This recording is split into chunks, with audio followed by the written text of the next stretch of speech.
França bate o Brasil em Boston. E fala pessoal, quem tá falando é o Matheus. E bom, no vídeo de hoje nós vamos fazer a análise de França 2 e Brasil 1, né? Bom, vamos começar primeiro, né? O Brasil foi para campo desfalcado, né? Veio com uma linha de defesa diferente, com a linha de zaga que a gente conhece, que é com Gabriel Magalhães e Marquinhos na defesa, né? Ainda contando com o desfalque do Alisson, que é um goleiro que foi cortado por lesão aí na convocação. E, bom, vamos começar primeiro falando da partida, né? A seleção brasileira nos primeiros minutos, você notava que ia sofrer um pouco com o ataque da França, que é um ataque muito móvel, um ataque muito veloz e com muita qualidade técnica, né? Eles jogam com 4 jogadores na frente que são muito bons jogadores, tanto nos seus clubes quanto na seleção, e que vem tendo uma excelente temporada, como o Ekitike, Mbappé, Dembélé e o Olise, né?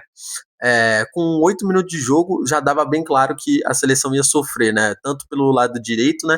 Quanto por dentro, porque com apenas 2 volantes você não conseguia marcar o Olise e o Rabiot, que estava fazendo aquele volante de área a área, né? O Brasil, ele até tentou competir, a realidade é essa. No primeiro tempo, não fez um primeiro tempo ruim. Em minha análise, o primeiro tempo da seleção brasileira foi até ok, mas acaba que sofreu o gol, né, do Mbappé. Você vai dar espaço para o Mbappé correr, é um abraço. Ele vai guardar, ele não vai perdoar. Ele recebe, numa roubada de bola da seleção francesa, um passe do Dembélé no espaço, e ele acaba fazendo 1-0 com um golaço de cavadinha, né? A seleção francesa é comandada pelo Didier Deschamps, né? Que está há 15 anos na seleção como técnico, e o Ancelotti está há 1 ano, vai completar 1 ano agora em junho, né? Pela seleção brasileira. Então é notório que falta treino, falta tática, falta quase tudo assim para a seleção, e estamos há 3 meses da Copa do Mundo. Eu não sei do que vai ser ainda, mas algo me preocupa, e no fundo é óbvio que eu tenho esperanças. Mas vamos lá. Ainda no primeiro tempo, o Brasil, ele tomando gol, ele ia para cima de qualquer maneira, porque não ia poder ficar atrás do placar dessa maneira, daquele jeito, né? Tomando um gol assim num contra-ataque muito fácil, uma bola nas costas do Léo Pereira ali, entre o Léo Pereira e o Bremer, na verdade, né? E a verdade é que o Brasil foi adiantar suas linhas e marcar um pouco mais em cima, né? Com o Martinelli às vezes caindo pela direita, às vezes se movendo por dentro, com o Matheus Cunha, o Vinícius mais centralizado e o Rafinha pela esquerda, né? E sempre intercalando com o Martinelli. O Casemiro, cara, fez uma excelente partida. A verdade é que ele comandou o meio-campo do Brasil. Eu queria fazer a análise dele e comentar de que ele se destoa muito do que é o sistema defensivo brasileiro. Ele sobra. Ele é um cara que, diferente dos outros marcadores, diferente dos outros da linha de defesa ali desta partida, ele foi para mim o melhor em campo da seleção brasileira, né?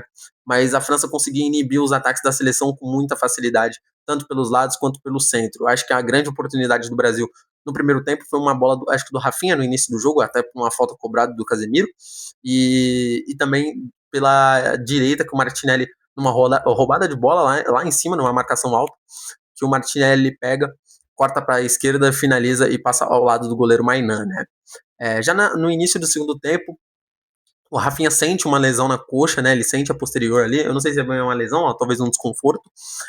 Ele acaba sentindo, e entra o Luiz Henrique, que entra e muda o lado direito da seleção ofensivo, né?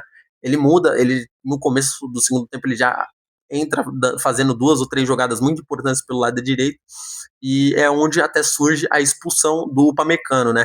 Uma bola lançada, acho que pelo Casemiro ou pelo Andrei, uma bola lançada, o Wesley domina, ele vai para dentro e sofre a carga nas costas do Upamecano, o zagueiro francês, que é expulso. O Didier Deschamps, com o seu baita conhecimento, ele faz o que quase todo treinador iria fazer, né? 2 linhas com 4 e isolar o Mbappé na frente para dar essa oportunidade para atacar no espaço e jogar no contra-ataque, ainda mais na frente do placar, né?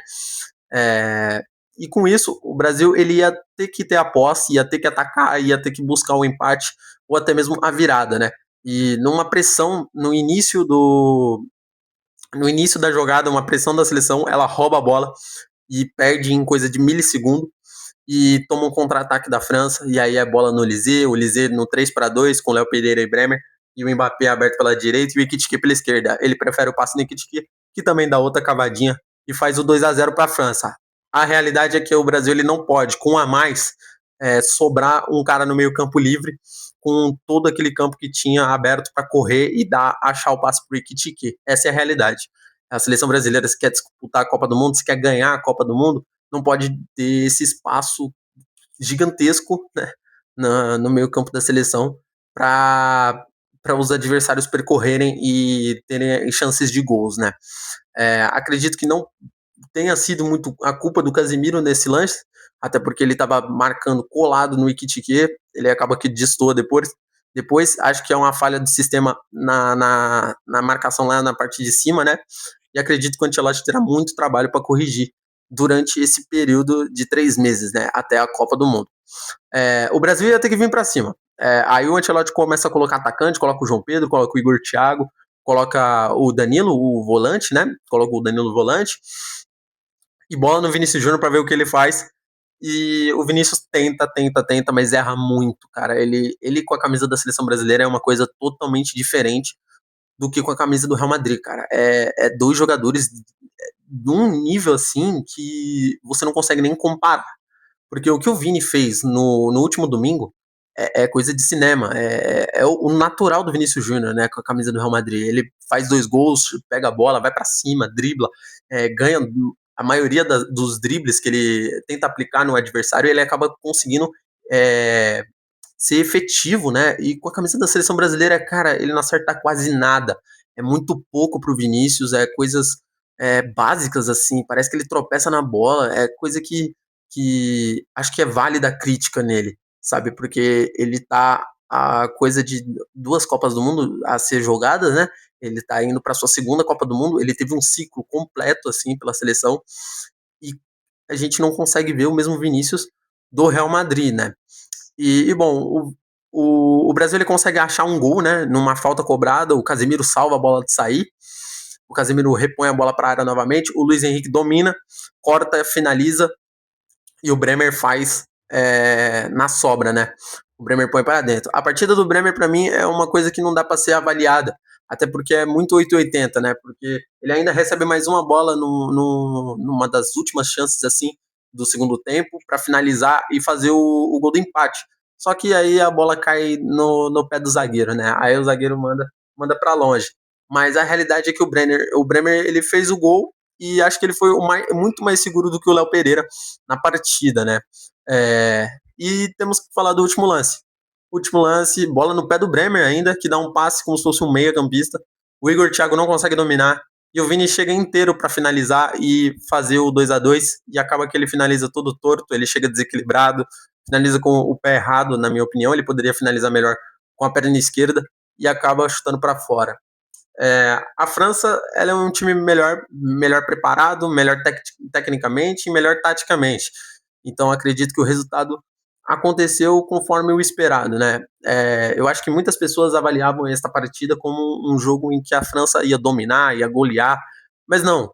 Ela não é esse bicho papão todo. Ela tem grandes craques, mas dá para competir. O problema é que a seleção está muito fraca de treino, falta entrosamento, falta quase tudo, assim, né? E estamos a poucos dias da Copa do Mundo. Isso é o que mais me preocupa, na realidade. Pois bem, acredito que seja isso que eu tenho a dizer. Acredito que a seleção vai para campo terça-feira contra a Croácia num estilo totalmente diferente. Vai ser uma equipe que vai mais para cima, vai ter mais a posse da bola. A Croácia já não é mais aquela Croácia de 2018 que foi finalista e nem a terceira colocada da última Copa. Perdeu nomes importantes aí, né? Você vê que o Modric já não é mais aquele Modric de 2018, ele tem agora 40 anos de idade, mas ainda assim é um grandíssimo jogador. Ainda tem o Kovacic, mas o Brozovic ele já não é mais convocado. Então, aquela trinca de meio-campistas que ficavam tocando bola infinitamente, não existe mais. E sem contar, o poder ofensivo da Croácia não é muito forte. Tá bom? Acredito que seja isso. Muito obrigado a você que assistiu o vídeo. Deixa o like e compartilha para mais pessoas para poder divulgar o meu canal, tá bom? Se inscreve aí. Agora alterei o nome, tá? Não é mais analisando o jogo, agora é posse 90, de posse de bola, né? E 90%. E acho que é isso. Muito obrigado a você que assistiu. E um grande abraço e falou!